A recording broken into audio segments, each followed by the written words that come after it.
Mickey, can you get all these people in the shot, you think? Yeah. Everybody? Wait, not this guy.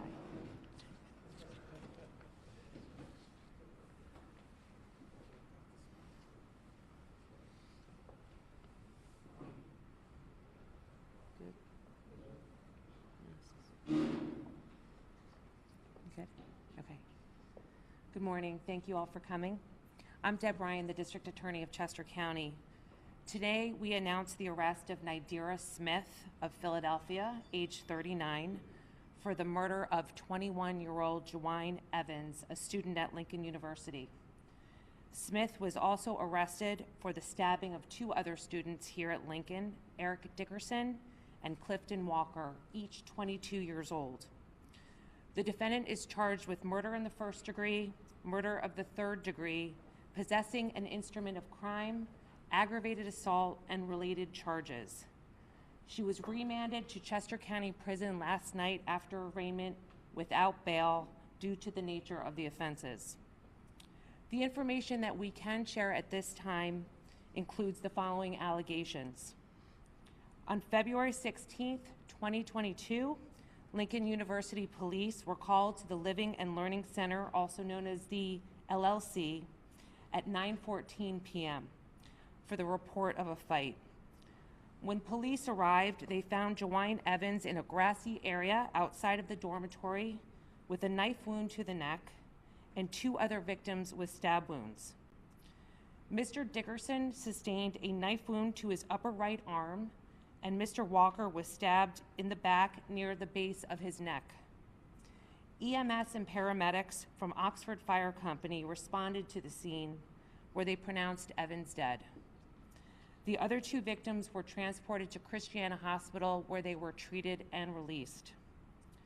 During our investigation, Chester County detectives learned that the stabbing occurred in the first floor hallway of LLC's South Wing, which had blood spatter on the floor, walls, and doorways. Bloody footprints led to the third floor, where one of the victims lived. Investigators recovered a video of the incident. In the video, Evans is heard yelling, "She stabbed me," and seen clutching the right side of his neck. The video shows the defendant plunging a knife into Evans's neck, after which Evans is observed staggering backwards with a traumatic arterial bleed. The defendant is also seen making stabbing motions toward the other two victims. The video shows at least 6 other students in the area in danger of being stabbed during the fight.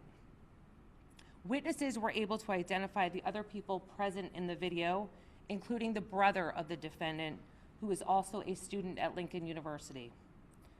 During this investigation, police learned that the defendant may have contacted Lincoln University earlier that day to let them know that her brother was in trouble because his roommate may have stolen an item from an unknown group of students.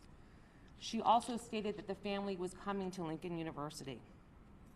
Investigators later secured security footage from Lincoln University that showed a maroon Infiniti registered to the defendant entering the campus at 9:07 p.m. just before the murder and leaving at 9:22 p.m.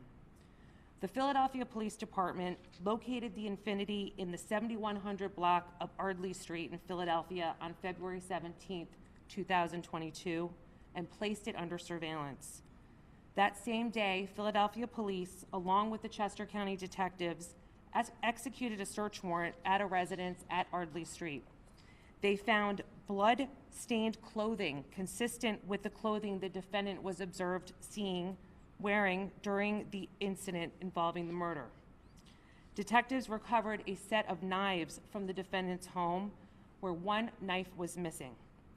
Medical paperwork from Chestnut Hill Hospital was also recovered at the residence, indicating that the defendant had sought treatment for a laceration to her hand after the murder. Investigators later searched the defendant's Infiniti and found human blood inside the car.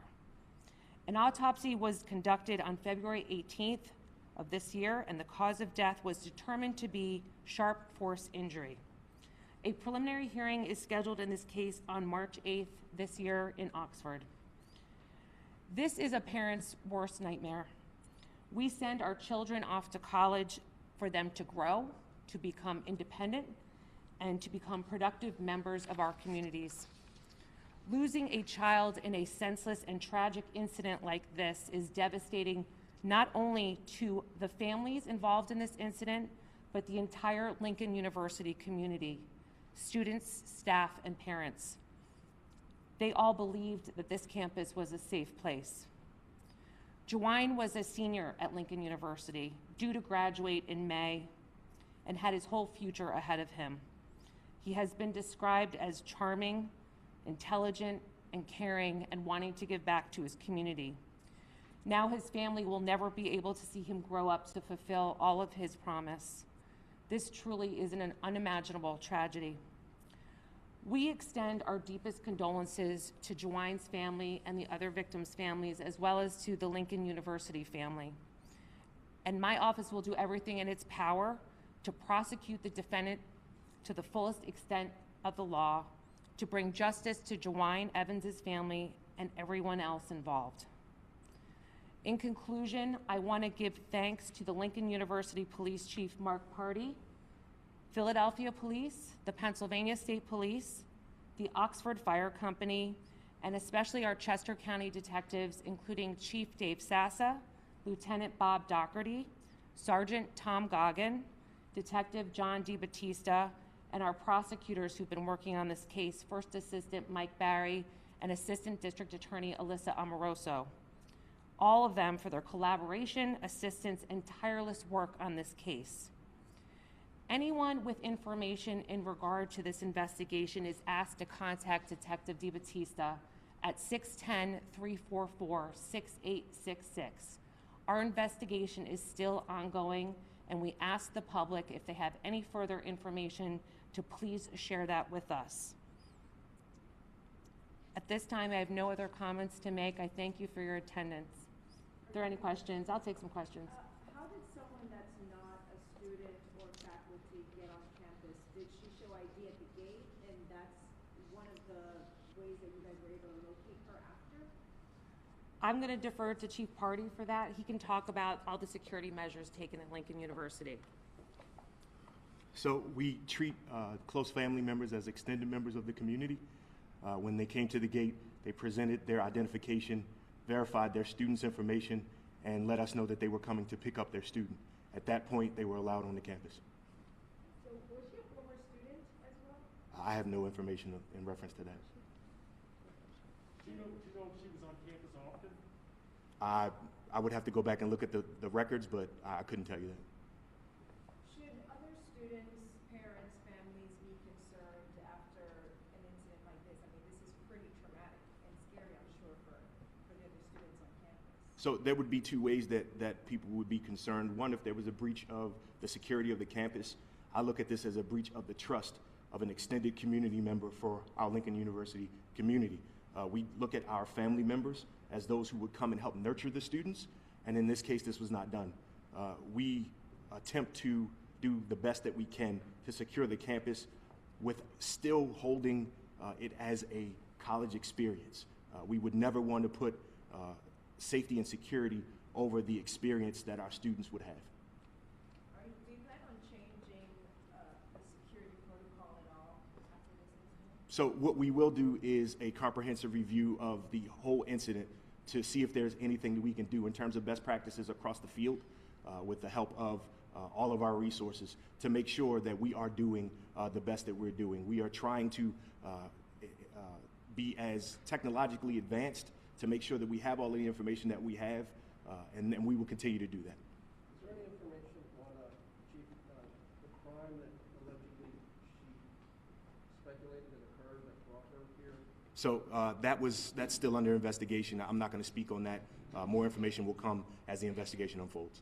I imagine this is pretty traumatic to the other individuals involved in that hallway, the nearby area. Can you talk a little bit about how that's being handled at the university level for those individuals? So Lincoln University immediately went into motion in reference to that. Our Dean of Health and Wellness, our Vice President for Health and Wellness, brought in our counseling services that we have here on campus, opened that up to all students. They also brought in what do you call the comfort animals, so that if students wanted to take advantage of that, they were able to do that. So all services are being put across to the Lincoln community to make sure that anybody that needs comforting or needs to speak has that space to do that. What's your message to, we're outside of your necessarily viewing area, but we have a lot of families who have students who come here to Lincoln University, a lot of them looking at the university. What's your message to the community as a whole about the safety and the security here on campus? So my message is that we will continue to be at the forefront of what we call collaborative campus law enforcement.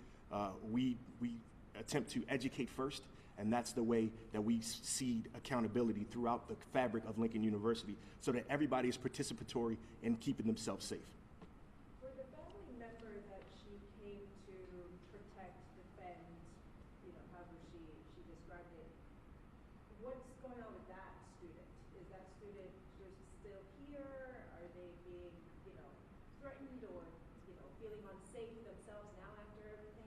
All I'll say is the student is not on campus at this time. And like I said, it's part of the investigation. Really don't want to get too far down the hole with that as we continue to push forward with the investigation with our partners. Has she said anything? Is she explaining what her reasoning for bringing a knife on campus and taking the actions that she took? I can't make any comments about that at this time. She is in custody now. She is in custody as of last night, yes. Was there any talk of manslaughter charges instead of murder charges? There were not. So she wasn't defending anybody, this was premeditated. We believe it was premeditated. She took an hour and a half to drive from her home in West Mount Airy out to Lincoln University with a knife to join in a fight with the intent to kill. Thank you. The photos that you have displayed here, I don't know who they are. Is that her? I'm assuming. The female is the defendant, Nidira Smith, and the male is our victim, Jawine Evans. You're welcome. What about the other two? How are they doing? The update on their, As far as I know, they have been treated and released with non-life-threatening injuries, and I think they're doing fine. back on campus? Not that we know of, no. Do you know of any prior conflicts between the victim and the suspect? I do not know of any.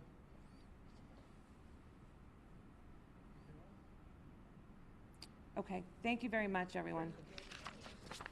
Who are the people here?